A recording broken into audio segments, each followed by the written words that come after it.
Thank you for coming for the after lunch heatwave 2 o'clock slump session. I had a couple of challenges preparing for today. One was the fact that I had a session in the very warm weather after lunch. The second was that my 11-year-old son told me that the session and my slides he saw me preparing on Sunday were not very interesting. So if you can stay to the end, I can tell him that it was very interesting and that you enjoyed the talk. There is one other challenge though today, which is that in these type of events, it's very hard for me to tell you something that you don't know. Everyone's here because they probably have very similar interests, similar beliefs, views. But the challenges that we face at the moment, both in the UK, not just evident in the weather that's outside, but in the policy challenges we face, and globally outside of the UK, are pretty intense. So I thought it was worth just refreshing and reminding everyone about some of the challenges we face, the importance of resilience, and why now is a critical time to stand behind the message that we have to make a change in the way that we operate our businesses and industry to make sure that we can withstand the challenges that both the climate and geopolitics throw at us. So I thought I'd start with trying to answer a question. On Sunday, Donald Trump tweeted this, and I'm not going to talk about immigration. That's not the intention of today's session. It is about energy. So there is a growing collective voice that perhaps electrification isn't the answer. And there is a view from Donald Trump and some other leaders, both in the UK and elsewhere, that Keir Starmer failed because he didn't open North Sea oil. So I suppose over the next 10, 15, 20 minutes, I'm going to try and answer that question and give you a view about what I think the solutions are. So whilst Donald Trump believes that the North Sea oil is a great source of energy that the UK should have been exploiting and should re-exploit, the markets don't agree. So the graph on the left, you don't need to see the numbers in detail, but the green line is clean energy investment up to 2025. And that clean energy investment is double that in fossil fuels. And we know that that is industry worldwide investing in clean power at twice the investment in traditional fossil fuels. So the markets are already telling us that they are behind the clean energy transition, regardless of changing global policies and national policies. The second one is the geopolitical climate that remains pretty unstable. It all feels very familiar. We've probably in recent history remembered the Ukraine crisis, the impact on our energy bills. It doesn't really feel like the UK has necessarily recovered from that. The energy cap makes the news for residential households, and I'm sure that plenty of you out there feel the challenge in your household bills.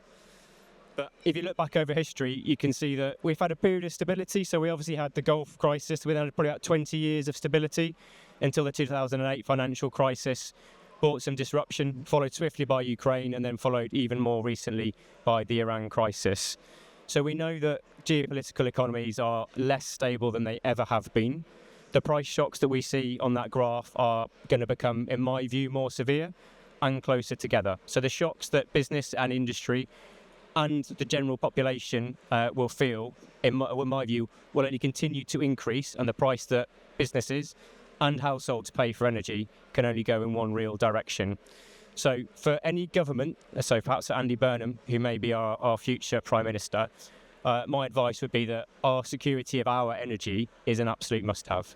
The reliance on global markets and oil and gas is clearly not the answer. But there are a number of people who may think otherwise. So there's been lots of research, and there was a research published by the University of Aberdeen. Its location may indicate why it was researching this. So obviously the oil and gas sector is very important for jobs in Scotland. But there are around 4.7 billion barrels of oil that are available off the west coast of Scotland, around the Shetland Islands. And there's an argument to say, well, if we have that resource and we have the ability to burn that oil to create ourselves energy in the UK, why should we not exploit it? There is a real challenge, though, in that energy, which is it is not easy for us to get to.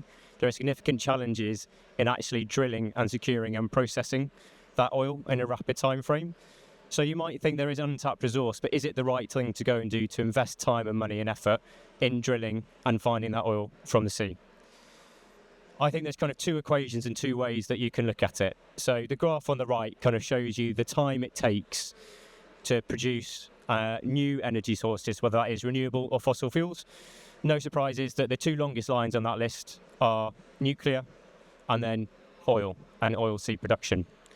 So I think there's two equations that we can really think about the clean power transition in. So one is, if we want to explore fossil fuels, we're going to spend a lot of time, and we're going to spend a lot of time investing, researching, identifying new sources and new areas for us to go and exploit reserves. We're then going to have to spend a significant amount of money to reach that. So we've got some really sort of very difficult conditions in the North Sea, not the ideal place for us to be setting up new drilling rigs. We've got some unfavourable rock. We've got to drill through to get to it. So it's going to take a significant amount of money, not only time, but it's also a finite resource. So once we found it, yes, 4.7 billion barrels of oil. How much of that are we going to be able to recover? How much are we going to be able to refine? But even once we've done that, we are left exposed to the global market. So we have to sell that oil, and its price is derived by what the market will pay for it. So we're left with, at the end of that, a bit of a lack of stability and a finite resource. So that doesn't seem to me to be the right way to think about our energy security moving forwards. We can deliver clean power much more quickly than we can deliver oil from the North Sea, whether that's regardless of technology, and that can be supplemented by nuclear if you choose to. But we invest that money and time, and we end up with infrastructure that gives us stability and gives us energy security. And so it seems to me that those are the things that are sensible for us as a UK country and other countries to do. So is it as easy as that? So is the answer all in electrification? Well, again, I said at the start that the money that was flowing into renewable energy was double that of traditional fossil fuels. I thought these two graphs are quite interesting. So the one on the left shows you the clean energy ETFs and the money inflow since 2021. And the one on the right shows you the clean energy oil stocks outpacing oil since the outbreak of the Iran war. So you can see quite clearly that money is recognising the need for energy security, and people are seeing long-term returns on their investments in clean energy. So it feels that I might have got to the answer really quickly, but perhaps it's not as straightforward as that. So as it stands today, we have a pretty significant transition to deliver. We are very, very reliant on imported energy as a UK country. The shift that we've got to make is pretty significant. I think you could argue that we've made a pretty good start as an economy and as a country. There are some challenges, though, that create a bit of a problem. So we all know about the great grid constraints, and those are the challenges of our ageing infrastructure.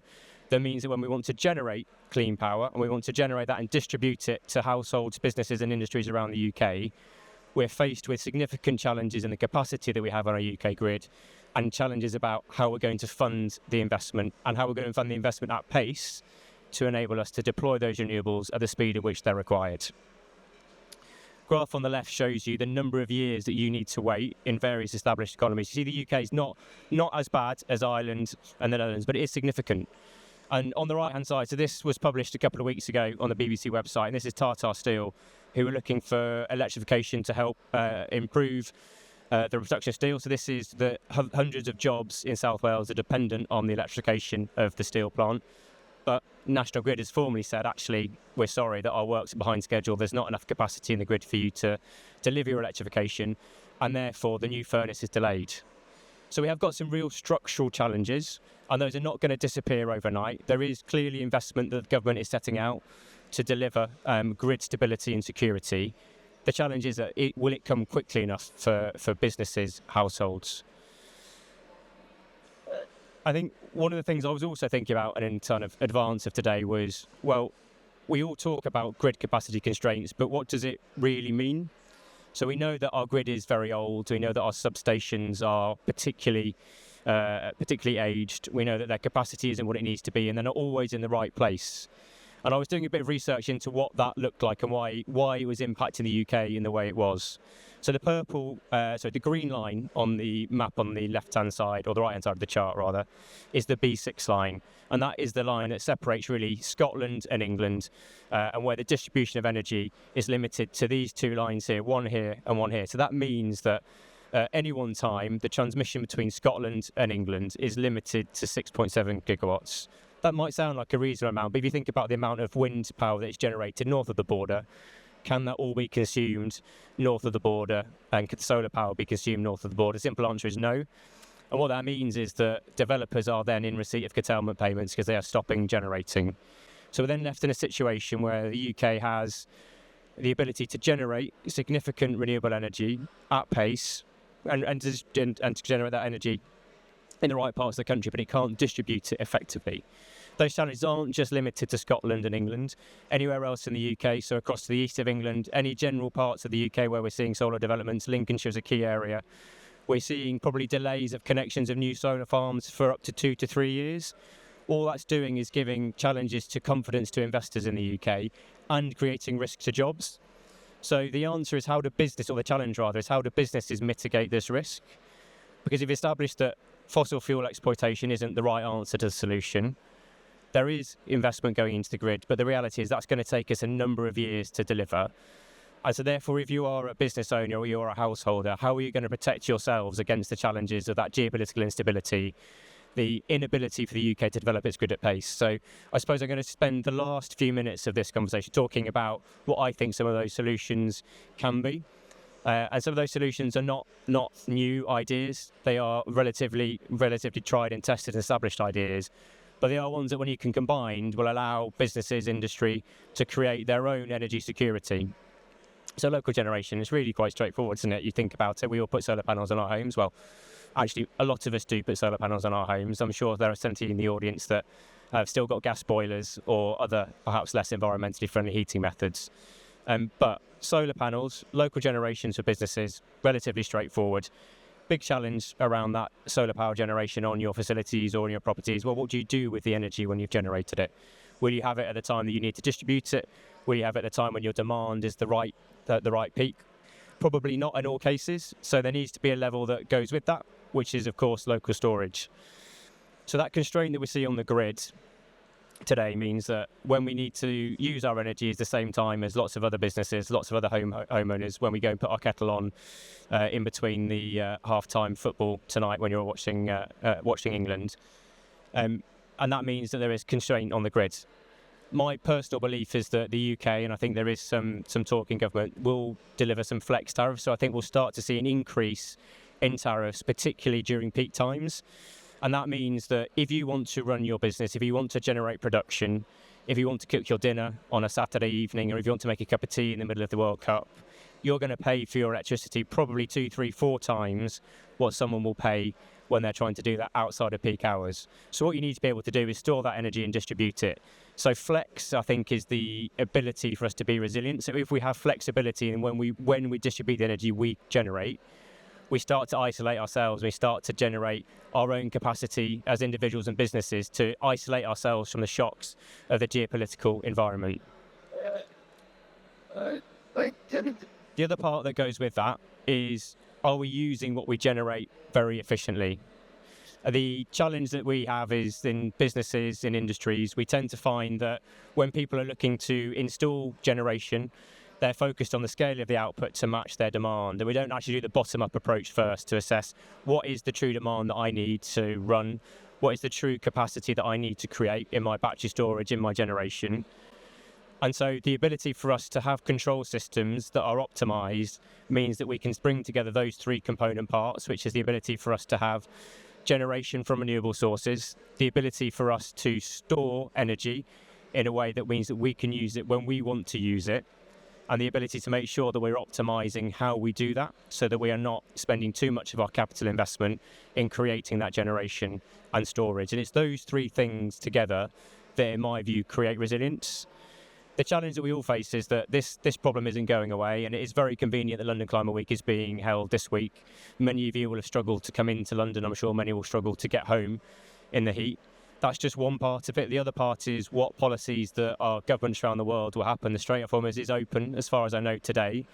The reality is that it's clear that that conflict isn't going away. The shocks that we have on energy prices create an imperative that we need to start to think seriously about how we start to make our own energy resilient. We can't wait for the UK grid to deliver clean power. We have to take action ourselves to establish how we can do that and how we can create protection for ourselves. Because if we don't do that, we're likely to face those increased costs of operations shocks to our business. So the reality is, my view is, resilience is all about local generation, proper storage, and then proper intelligent demand management. If we bring those 3 things together, we have an answer. Obviously, I have a small sales pitch about what Equans as we can do to support that. So my day job is delivering these for our customers. And so I'd be delighted to talk to any of you about those things, obviously.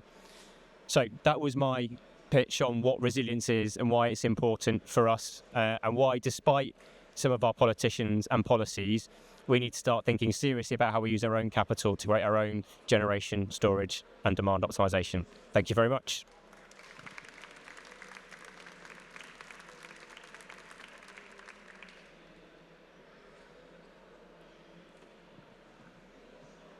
If anyone's got any questions, feel free to ask as well. I've got, I think, a couple of minutes left before I get removed. 3 minutes.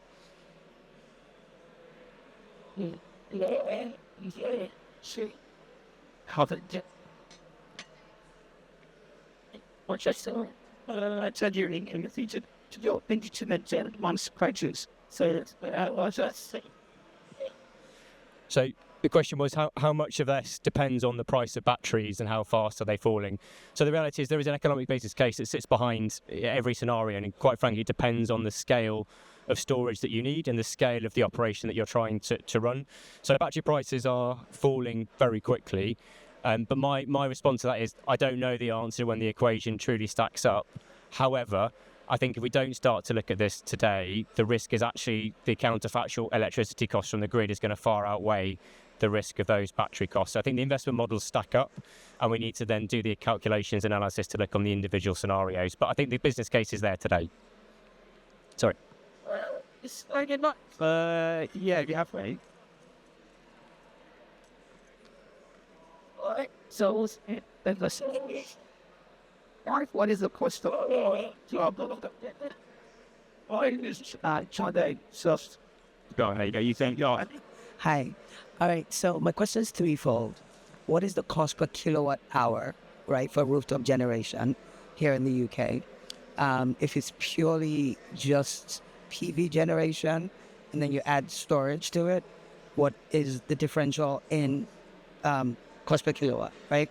Second of all, is the UK doing anything to increase adoption and the mass adoption for that matter, right? That therefore makes it easy for that transition, that energy transition at the residential, because it seems like you're talking primarily about residential, or are you also speaking about CNI and utility scale as well, right? And so what those costs are. So my team might be able to tell me very quickly the price per kilowatt, because I don't know off the top of my head.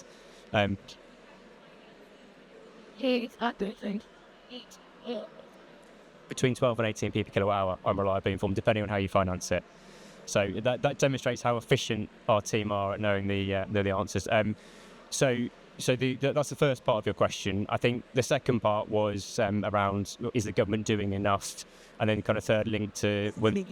Is anything being done to increase adoption, Yeah, so I think the short answer is not enough is being done by the government. So there is local funding that is available, and there is funding from private institutions. So I think what we kind of noticed on today is that lots of the stages here today, and you see lots of financing coming. So there is investment. So there is a really sound investment case, and money is flowing in. You've seen from the information on the screens there. The government needs to stimulate that a bit more than it already is to help it accelerate the deployment. And what we're talking about today is very much about not just residential, there's a combination, so we support both residential but also large businesses and industries and manufacturing companies, because the argument's the same. It just depends on the scale of your demand. But are customers paying as energy as a service, or are they paying sort of upfront or leasing it? So it depends. Which again helps. Energy as a service is kind of the key way, right? You transfer your risk. Energy as a service allows someone like Equans to come in to design and build your energy generating assets and to take the risk of operating those for a period of time. We see combinations. We've got arrangements with customers on all three of those. But at the moment, what we're seeing more commonly is energy as a service, because capital is available to generate over a long period of time. That's what if you guys and tonight, guys, the national grid. Would I nationalise the national grid? Was that the question, Matthew? I don't. So that's a very difficult question to answer, but I think the short answer is probably yes. I think I would. So I think that is the only way that we're going to get some consistency and synergy in policy and investment to allow us to deploy at scale. One more question. I can't really hear you ask the questions very well, so I'm going to come down if that's all right. Yeah, of course. Thank you. So Harley Daniels from London Councils. Nice. My question is going to be, so London's quite unique in terms of the properties that there are and the tenancies that there are. A huge amount of leasehold flats and multi properties as well. So my question is, what do you see as being the solution for London in particular that perhaps is different from the rest of the country? Oh, that's a very good question. So I might actually ask my colleague, because I can see him sat here on the front, who specialises in this part for our business. So Andrew, do you want to grab the mic and... So So this is an issue up and down the country, not just in all urban areas, but essentially virtual power plants could be one of the answers there. So it doesn't matter where that generation asset is located, but your citizens can benefit from it, from a virtual power plant, essentially. I promise not everyone in the audience is from Equans, but thank you very much for listening. I think we are out of time now, so really appreciate you coming along on a hot afternoon, and I look forward to speaking to you all later. Thank you.